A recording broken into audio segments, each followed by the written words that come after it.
네, 저는 뭐 사이클상으로 하락 국면에 들어섰고 초기라고 생각합니다. 네. 거의 30~40% 가대평가 됐거든요. 네. 네, 과거처럼 집값이 계속 오르기는 힘들 거라는 겁니다.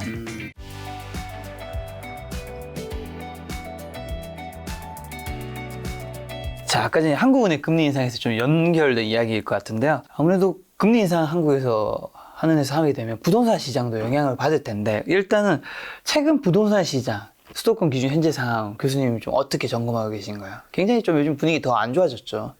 네, 저는 뭐 사이클상으로 하락 국면에 들어섰고 초기라고 생각합니다. 네. 근데 부동산 사이클은 상당히 길거든요. 그렇죠. 네, 저는 최소한 3년, 길게는 한 5년 정도는 하락 사이클이라고 보고 있거든요. 네.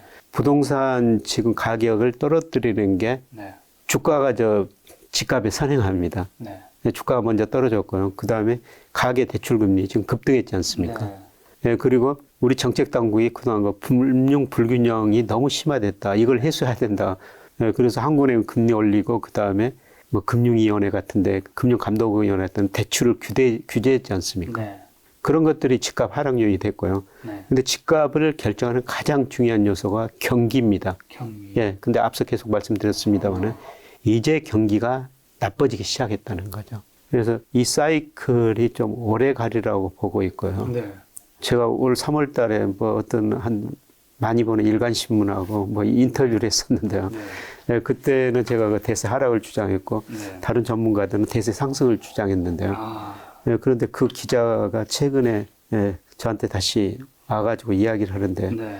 지금은 그 대세 상승을 주장한 사람들이 네. 한 분도 없다는 겁니다. 아, 그 요즘에는 진짜 없습니다, 거의. 요즘에는 상승 얘기하시는 분은 5에서 10% 되려나? 네. 약간이라도 상승한다는 얘기도 아직 여전히 있으니까. 근데 거의 없다는 거고요. 네.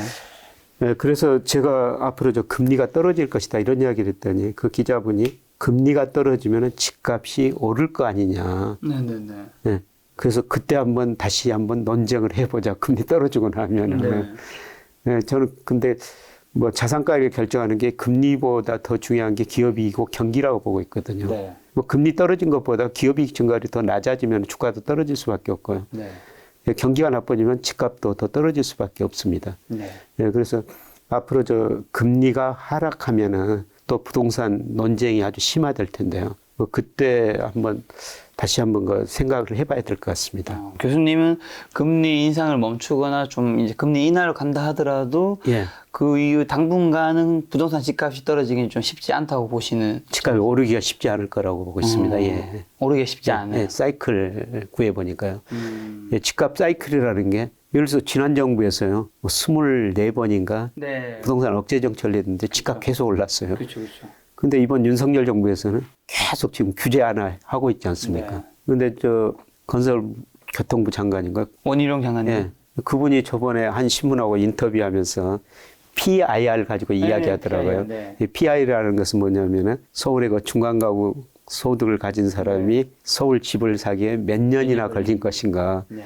예, 그게 작년 말에 19년이었었어요. 서울이. 근데 그게 올 6월 보니까 19에서 17.4로 떨어졌더라고요.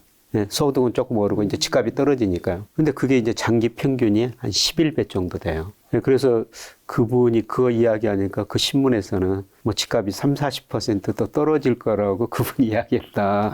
이런 거 보도들이 그걸 나오는데. 이제 의도적으로 표현한 것이다. 예. 예, 그런데 제가 보기에는요, 자산 가격이라는 건 연착륙이라는 게 없습니다. 지금 정부가 집값 연착륙을 목적으로 하는데요. 네. 자산 가격은 연착륙이라고 하는 게 없어요. 대표적으로 주가죠.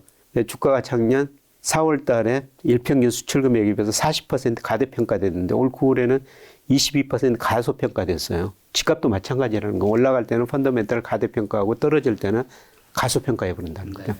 근데 자산 가격은 저는 연착륙한 걸 본 적이 없습니다. 네. 항상 가대평가 아니면 가소평가죠. 그럼 교수님이 지금 집값 어느 정도까지 하락한다고? 3년에서 5년 정도 떨어진다고 사이클은 말씀하셨고. 예, 제가 뭐 PIR 그 다음에 PRR이라는 게 있어요. 네네. 이거는 그 주택 가격이 렌트에 비해서 얼마나 올랐느냐. 네. 이런 거로 평가하면은 지역에 따라 다르지만 거의 30~40% 가대평가됐거든요. 네. 지금도. 아, 지금도? 예, 예. 그래서 우리 집값이 6월까지 오르다가 아파트 가격이 지금 대구, 대전이 먼저 떨어지고 전도시가 전부 하락 국면에 접어들었습니다. 근데 9월 기준으로 봐더라도 아직도 한 30-40% 가대평가됐습니다. 뭐 저는 그 정도는 떨어질 수 있다고 보고 있습니다. 많이 이제 떨어질 것들도 있지만 거래량 멸종 상황도 굉장히 심각하다면서요. 거래가 안 되는 게 제일 큰 문제죠. 그렇죠. 그러니까 이 심리라는 게, 부동산의 심리라는 게 굉장히 그 중요한 영향을 미친데요. 네. 아까 그 기자 이야기 조금 더 해보겠습니다. 작년에 집이 계속 올랐지 않습니까? 네네네. 그래서 그 부인이 불안해가지고 집 사자. 그래서 자기는 사기 싫은데 부인이 그렇게 하도 주장하니까 부동산에서 계약을 하고 왔다는 겁니다. 아. 근데 집에 보니까요. 집을 파시는 분이 그 가격에는 못 팔겠다. 계약금 돌려주겠다. 오. 아니면은 더 비싸게 사라. 오, 되게 궁금해집니다. 어떤 선택을 했을지. 그런데 지금 결과를 알고 있기 때문에 뒤에 집값이 떨어졌다라는. 예. 근데 그때를 왜 그런 이야기가 나왔냐면 신문 보면은 맨날 집값이 오른다, 매덕 오른다. 네. 그러니까 집 판 사람 심리적으로 네. 야, 내가 너무 싸게 팔고 있구나. 네. 근데 요새는 그때 이제 올려주라 해서 못 샀대요. 아, 그 돈이 계약금을 없어가지고. 돌려주신. 예. 계약금 그래도 금액이 좀 됐을 텐데. 예, 그걸 돌려받고. 아, 다행이네요. 예. 근데 요새는 어떻냐면은 집을 사러 간 사람이 네. 계약했는데 신문에서 또 집값이 어디 떨어졌다, 매덕 떨어졌다, 그러니까. 이런 보도들이 나오지 않습니까? 그러니까요. 그러니까 계약했는데, 야, 내가 너무 비싸게 샀나? 비싸게 계약했네? 지금 매수자 우위 시장이니까. 그렇죠. 그러니까 거래가 안 되는 거죠. 그냥. 자, 그러면 이제 요즘 부동산 시장의 하락이 좀 더 가속화된다고 보고 계신가요, 교수님? 예, 저는 뭐, 지금 가속화의 그럼 요인은 가장 큰 거는 더 우리가 예상치 못한 가파른 금리 인상일 거예요? 예, 지금 금리 부담이 굉장히 커졌거든요. 네. 예를 들어서 우리 가계 가처분 소득에서 원리금 상환 부담 비율이 한 40% 근접하고 있습니다. 네. 그러니까 우리가 한 달에 100만 원을 번다면은 40만 원을 은행 원금 이자 갚는 데 쓴다는 겁니다. 네. 예, 그런데 지금 금리가 더 올랐죠. 네. 그 다음에 경기만 좋아지면은 가서 일해가지고 월급 많이 받아가지고 그 돈을 갚을 수가 있어요. 근데 중요한 거는 경기가 나빠진다는 거죠. 그래서 제가 부동산 가격, 아파트 가격을 결정하는 주요 요소를 보니까 처음에는 금리가 가장 중요한 영향을 미칩니다. 지금 금리가 올라가지고 집값이 떨어졌죠. 예, 그런데 이제 6개월, 12개월 이렇게 시차를 두고는 경기가 집값에 더 영향을 많이 미치거든요. 특히 그 현재의 경기를 나타내는 게 동행지 순환변동치라고 있는데 네. 예, 그게 이제서야 꺾이고 있어요. 이게 한 번 꺾이면 19개월 가거든요, 평균적으로. 물론 짧을 수도 있고 길 수도 있는데 네. 평균 19개월은 앞으로 경기가 별로 안 좋다. 네. 예, 그래서 앞으로 집값 결정 요소는 이미 금리는 많이 반영됐고요. 반영됐고 이제 예, 경기다. 경기라고 보고 있습니다. 여기서 또 큰 하락이 올 수 있는. 근데 이제 강남 3구에서도 송파구는 좀 하락 기사들이 좀 나와도 뭐 강남구 서초구에서는 그래도 여전히 일부 신고가 아직 여전히 기사 간혹 있긴 한 것 같던데 여기도 역시 이제 점차 사라지고 이제 여기도 하락으로 빠진다고 보시겠죠, 교수님은? 아주 저 일부라고 생각해요. 네. 그러니까 최근에 저는 뭐 젊은 네. 기업인들, 스타트업한 기업인들. 그런데 2000년에서 2001년 주식시장이 엄청 좋으니까요. 네. 팔았어요. 엄청 돈이 생겼죠. 예, 그리고 뭐 극히 일부 현상이지만은 그렇게 그 돈을 많이 번 일부 젊은이들이 집을 비싸게 산다는 거죠. 2020년에서 2021년 말씀하신 거죠? 예. 네. 그러니까 내가 가장 비싸게 샀다. 아, 일부 젊은이들이 제가 극히 일부 젊은이들을 말씀드리는데 네네. 그 약간 제가 가서 플렉스 같은 건가요? 예, 제가 가서 네. 강남 가서 네. 모임에 가서 들었어요. 네. 예, 그리고 벤처기업 하시는 분들 네. 그러니까 지금 그 기업을 팔면요. 네. 작년이나 재작년처럼 그 값이 아니라면서요? 값이 안 돼요. 요즘 뭐 2분의 1, 4분의 1 토막은 그냥. 팔리지도 않습니다, 지금. 네. 근데 그때는 주시장이 엄청 좋으니까 네. 굉장히 비싸게 팔았거든요. 네. 그래서 갑자기 돈이 뭐 수조 원이 이렇게 들어오니까 그런 돈 가지고 그렇게 쓴 거죠. 네. 극히 일부 현상인데요. 아마 그런 것 때문에 일부가 뭐 평당 집값이 뭐 매덕이 됐다. 그런 이야기가 나오는 것 같습니다만은. 근데 지금은 뭐 상황이 저는 달라지고 있다고 보고 있습니다. 자, 그럼 지금 같은 상황에서 무주택자분들, 이주택자분들은 좀 어떻게 해야 될까요? 교수님은 일단 아까 말씀하신 거는 3년에서 5년 하락 사이클에 진입했고, 그 다음에 금리를 이제 1타자로 맞았고, 2타자로 이제 경기 상황까지 맞으면서 여전히 한 30% 고평가되어 있다. 이건 하락할 여지가 있다고 말씀해 주셨는데. 예, 사실 집이라는 거는요. 네. 예, 저는 투자재가 아니라 소비재. 사는 곳이라고 생각하고 있거든요. 그래서 어떻든 그 집은 하나는 있어야 돼요. 살 집은. 예, 그래서 제가 집값이 떨어진다고 말씀을 드렸습니다만은 뭐 안 떨어질 수도 있죠. 예, 제가 어떤 방송에 나와서 집값 떨어진다고 했더니 그 진행자가 근데 그 집값이 안 떨어지면 그 제자들이 스승네를 카네이션도 안 가지고 옵니다. 이런 농담을 하던데요. 집값 민감하니까요. 예, 집값 사실 그렇게 민감하죠. 네네네. 예, 그래서 어떻든 예, 저도 살아오면서 전세도 오랫동안 살았고요. 네. 예, 그런데 느낀 것은 살 집은 하나 있어야 된다. 그래서 뭐 돈이 있고 원리금 상환 능력이 있으면 언제든지 사도 괜찮다. 뭐 그런 생각을 하는데요. 지금 저 얼마 전에 영끌이라는 단어가 나오는데 요새는 거의 사라졌지 않습니까? 요즘 사라졌습니다. 왜냐하면 연끌 하시는 분이 없기 때문에. 예, 예. 그렇게 해서 집을 지금 사셔는 안 돼야 되고요. 네네. 예. 그래서 요새 그 제자들이 어제도 결혼한다고 청첩장 가지고 왔더라고요. 네. 그래서 집은 사지 말라고 하셨나요? 예, 뭐 살 돈이 없죠. 네. 예, 요새 부모님한테 많이 받으면 몰라도 요새 젊은이들은 어떻게 살 돈이 있겠어요. 그렇죠. 예, 그래서 일단 작은 집으로 전세 들어간다. 뭐 잘했다. 네. 뭐 그런 이야기를 하고 있고요. 네. 그 제자한테 하는 이야기가 지금 돈을 많이 모아놔라. 그러면 혹은 그 3년, 뭐 5년 사이에 네. 예, 집을 싸게 살 기회가 올 것이다. 뭐 이런 이야기를 했습니다만. 예, 사이클 보면은 지금 하락 국면인 것은 확률이 굉장히 높다는 것입니다. 자, 1주택자분들은요? 일주택자는 그대로 가지고 계셔야 되죠. 근데 제가 이렇게 집값 떨어진다고 그러니까요. 그러니까요. 어떤 분들이 질문을 하세요. 팔고 그거를 지금 제가 주가는 저평가 됐다고 그러니까 그걸 예. 팔고 주식 사면 어떻게 되냐. 네, 아주 완벽한 흐름인데요. 교수님 말씀에 따르면. 그런데요. 그 집을 한번 팔아놓으면은 쌀 때 못 삽니다. 또 집은 떨어지면 더 떨어질 것 같아가지고요. 네네. 못 사거든요. 네. 그러다가 또 올라버리면은 또 못 사요. 저게 저 가격에 내가 살 수가 있었는데 또 올라버리면. 그렇죠. 네, 그래서 저는 1주택은 그냥 집은 사는 곳이다. 네. 이런 식으로 생각하시면서 그냥 가지고 계시는 게 좋을 것 같습니다. 근데 이제 1주택자 중에서 또 지금 꼭 매도를 하고 싶은 분이 있을 수도 있잖아요. 예. 그런 분들이라면, 그분들이 이제 뭐 더 하락한다고 확신하시는 분들이라면 이 매도를 급하게라도, 급매라도 해서 해야 되는 건가요? 아니면 그냥 아니다. 교수님 말씀 듣고 팔지 말자. 이렇게 해야 될까요? 집은 뭐 1주택은 가지고 계시는 게 좋을 것 같고요. 네. 네, 그런데 저기 우리나라 그 50대 후반 60대 이분들은 전체 자산 중에서 80% 이상이 실물 자산, 부동산이에요. 그렇죠. 네. 네, 그런데 저는 이런 부동산 비중이 너무 낮다. 유동화를 해야 된다.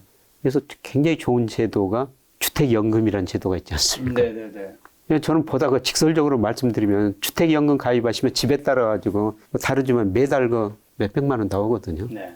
그 돈 가지고 뭐 여유 있다면은 주식 사는 게 더 낫다는 겁니다. 주택연금을 활용해서. 예, 주택연금을 활용해서. 활용해서. 예. 집을 팔지 말고. 자, 그러면 이제 나중에 좀 집을 다시 사도 되는 시기는 뭘 좀 보고 확인해도 될까요? 뭐, 바닥을 좀 알 수 있는 지표나 이런 거는 뭐가 있을까요? 저기 서울 도심에서 역전세 현상이 발생했을 때요. 역전세. 예. 예, 제가 그 2010년, 11년에 그 여의도에서 전세 살면서 네. 심각한 고민을 했었어요. 네.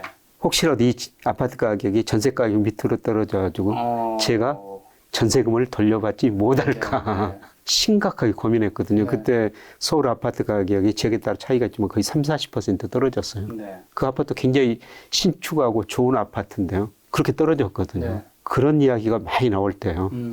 그때 집을 사셔야 된다는 겁니다. 그때 저는 못 샀어요. 예, 그때 또 그 다행히 전세금은 돌려받아가지고요. 더 좋은 데가 있었어요. 네. 근데 더 좋은 데가 이게 분양이 안 되니까 굉장히 아파트를 잘 지어놨거든요. 네네. 3천만 원에 3년 동안 살아보라는 겁니다. 네네. 그리고 3년 동안 살아보고 좋으면은 그 가격에 사가라는 겁니다. 너무 좋은 것 같은데. 예, 그런 때가 있다는 겁니다. 그런 때 집을 사셔야 된다는 겁니다. 그런 시기가 온다. 예, 저는 그런 시기가 이렇게 반드시 장기적으로 상승할지라도 사이클이 있는데 그런 사이클이 이제 저는 시작되고 있다고 보고 있습니다. 근데 역전세 기사가 막 나오고 할 때 그때가 사기 좋은 타이밍은 왜 그런 건가요? 그만큼 집값이 많이 떨어졌다. 그만큼 많이 떨어졌기 예, 때문에. 지금 주변 도시에서는 역전세 현상이 발생하고 있거든요. 네네네. 예, 저는 이게 서서히 서울 중심부로 확산되는 과정이라고 보고 있어요. 네. 그래서 서울 중심부, 뭐 강남 같은데, 네. 예, 그다음에 뭐 저 여의도 핵심 지역, 뭐 이런 데서 그런 일이 발생했을 때가 했을 때가. 예, 집이 많이 떨어졌을 때고 그때 살 때다 이렇게 보고 있습니다. 예. 지금 역전세 얘기 나와서 뭐 깡통전세 지금 특히 뭐 그런 식으로 좀 조심해야 되는 주택 같은 것들 어떤 것들이 있을까요?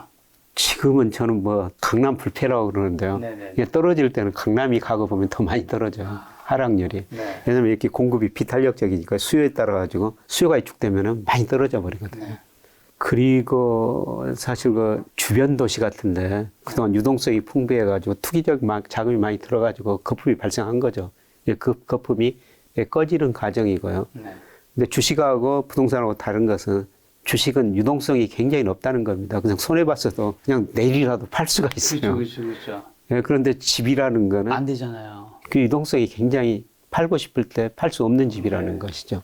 그래서 뭐 집이라는 거는 그러니까 부동산 하시는 분들이 늘 이야기하는 게 첫 번째, 두 번째, 세 번째도 위치다. 네. 뭐 로케이션 이런 이야기를 하고 있지 않습니까? 네. 그래서 부동산은 그 위치가 정말 그 중요한 것 같아요. 그렇죠.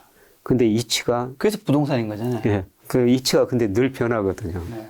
옛날 제가 뭐 대학원 다니고 그랬을 때 그 이대 입구 신촌 같은 데가 상가가 굉장히 활성화됐었어요. 핫했죠. 근데 그게 요즘엔 그쪽이 잘 안 가죠. 합정동으로 가고 네. 성수동으로 가고 성수동. 거기도 요새 보니까 조금 뜸해지는 것 같아요. 맞아. 늘 이렇게 변하거든요. 조금씩 딴 데 하프로 찾아다니더라고요. 예. 그래서 그런 걸 좀 공부를 하시려면은 잘 경제를 공부하는 게 아니라 네. 인문학을 공부해야 하셔야 되죠. 근데 아까 이제 궁금한 것 중에 하나가 이제 집은 투자재가 아니라 소비재라고 말씀해 주셨잖아요. 예. 그리고 이제 집값 관련된 게 상승이든 하락이든 어쨌든 이제 유튜브에서 영상을 올리면 집은 투자재가 아니라 소비재다. 사는 공간이지 왜 자꾸 이런 영상을 만드냐 하시는 분들이 있는데 지금 이제 거래량 절벽이 된 지 꽤 됐잖아요. 예. 그러니까 거래량이 이렇게까지 절벽일 수 있다라는 거는 저는 제가 이 영상을 만들면서 느끼는 거는 대한민국의 거의 모든 대부분의 사람들은 집을 투자재로 보고 있구나. 그런 거 아닌가요? 아니, 이 집값이 떨어지든 뭐하든 꼭 필요하면 소비재라면 내가 사야 되는 건데 투자재로 보고 있기 때문에 거래량이 사실 이렇게 비이상적일 정도로 안 사고 있는 거 아닌가요? 네, 맞습니다. 그러니까 우리 집값이 네. 장기적으로 오르기만 했거든요. 네네. 떨어졌다가 금방 또 올랐어요. 그렇죠. 그렇으니까 오르는 것만 보셨기 때문에 네. 뭐 투자되다 이런 생각이 드는데 그러나 저는 우리 경제 성장 구조, 인구 고령화 세계에서 제일 빨리 되거든요. 네. 그 다음에 맥킨지 보고서가요. 네. 제목이 얼마 전에 그저 부모 세대보다 가난한 자식 세대예요. 역사적으로 보면 자식 세대가 부모 세대가 더 잘 살았죠. 그렇죠. 근데 맥킨지가 주요 선진국 조사해 보니까 자식 세대의 실질 중간 가구 소득이 오히려 더 낮아지고 있더라는 네. 겁니다. 이런 거 생각하면은 저는 과거처럼 집값이 계속 오르기는 힘들 거라는 겁니다. 그래서 어쩌면은 일본식으로 네. 장기적으로 떨어질 수도 있다. 그런 생각도 한번 해보셔야 된다는 겁니다. 굉장히 많은 전문가분들이 집값이 이제 오르고 이제 앞으로 향후 5년, 10년 더 떨어지더라도 예. 결국에는 우상향이라는 얘기를 많이 분들이 하시던데 교수님 말씀은 꼭 그게 아닐 수도 있다. 예, 그렇습니다. 그래서 투자재에서 소비재로 한번 일본 사람들이요 80년대 집값이 많이 오를 때 투자재라고 그랬거든요. 네네. 근데 이제 90년대로 거품이 꺼지면서 2년 동안 급락해 버렸거든요. 네네. 그래서 2년 후에는 야 집은 투자재가 아니라 소비재야. 이런 식으로 인식이 바뀌었는데요. 네. 근데 그 당시 무슨 일이 있었냐면은 80년대 중후반에 일본 집값이 많이 올랐었는데 그때 많이 오른 이유 중에 하나가 85년 9월 플라자 합의를 통해 가지고 미국이 달러 약세 엔강세를 유도해 버렸거든요. 네. 그러니까 1년 반도 안 됐는데 엔화 가치가 40% 이상 올라 버립니다. 그러니까 일본 수출 기업들이 아우성을 치죠. 어떻게 우리가 수출해서 먹고 살라는 말이냐. 그러니까 일본 중앙은행, 일본은행이 네. 금리 내려줘가지고 돈을 풀어면서 내수를 부양해 버리거든요. 그러니까 경기도 좋은데 내수 부양하니까 집값도 급등, 주가도 급등. 안 되니까 이제 89년 하반기부터 90년대 들어 금리를 급기야 인상해 버리죠. 그러니까 자산가이 폭락해 버리거든요. 그런데 우리 집값도 이번에 오르는 것은 여러 가지 이유가 있지만은 금리 0.5%까지 기준금리 내렸지 않습니까? 그런데 그게 지금 10월에 3% 갖고요. 11월에 더 올린다는 거 아닙니까? 네. 3.25% 되면요. 이거 저는 집값에 상당한 충격을 주리라고 보고 있습니다.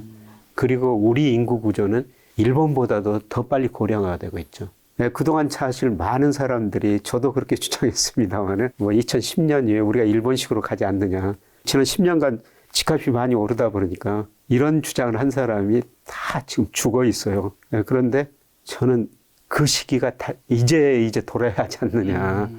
네, 그런 전망까지도 지금 여러 가지 지표를 보면서 네, 어떻게 보면 사람들이 집에 대한 인식, 뭐 투자재인지 소비재인지 이런 것도 어떻게 보면 시대가 주는 거일 수도 있겠네요.